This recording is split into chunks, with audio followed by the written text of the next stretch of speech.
Well, the urge to purge is here. Spring cleaning time has arrived, and if you're getting rid of the junk in your home, it's important to know what goes where. When it comes to recycling, you may need to dispose of old pesticides, or maybe it's batteries.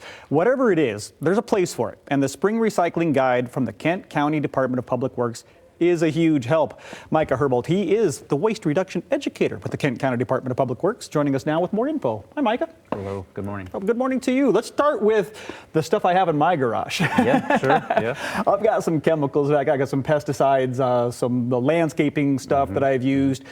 And when it's done or expired, what's the best thing for me to do with that stuff? Yeah, so we have 5 household hazardous waste drop-off sites around the county.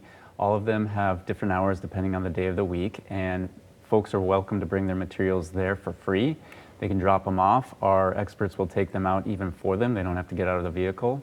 We'll dispose of them properly, and if they still have use for them, then we'll put them in our swap shop where other folks can get use out of them as well. I don't think a lot of people know about that, where it goes to the recycle bin, that if it's not expired, but you just want to get out of your house, you can find a home for it. Yeah, absolutely. What it does is it gives it extra life.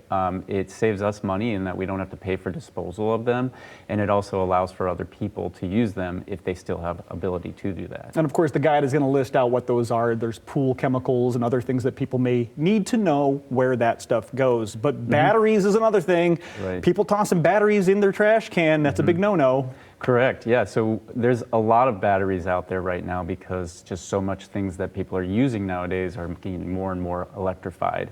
So the best rule of thumb to think about is if it's rechargeable of any sort, then find one of those household hazardous waste drop-off sites, take them there, and then we'll dispose of them properly. If it is a single-use battery, meaning that it's just used one, and then you dispose of it, those can go in the trash, just not recycling. But you do want to make sure that they are empty and done being used. Absolutely, and of course the guide is going to help us with that too. Can't wait for you to go. And you know, spring-specific stuff. You know, you got the stuff that just accumulated, got buried in snow, or those old signs, those yard sale signs that you got in your garage, or maybe it's a play structure. You know, maybe your kids outgrew that. What do you do with stuff like that? Yeah, so we can take majority of rigid plastics as long as it's within a size that can be handled by our machinery. So up to about a 5-gallon bucket is the largest amount of, or largest size that we can take.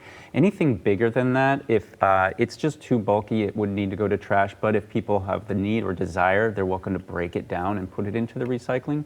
But otherwise, that would be a trash item. Okay, so let's talk about the guide, because obviously this is a lot of information, a lot of different things that need to go where they need to go. Where can I get my hands on this guide? Right on our website, reimaginetrash.org. We have the general recycling guide for kind of your everyday household items, and then we have our seasonal guides that help people look for some of those specific items that they're going to come into contact with at these different times of years. Right now, obviously, there's springtime cleaning and stuff like that. Yeah, is there anything specific around the spring that would be on that list that is only found kind of this time of year? Yeah, one of the things that we get the most questions about right now would be yard waste. And generally, yard waste isn't accepted in your general trash, so people would need to find what their local municipality is doing for that, whether they have a town that picks it up for them or they have a service that picks it up, or they need to drop it off at a specific yard waste site.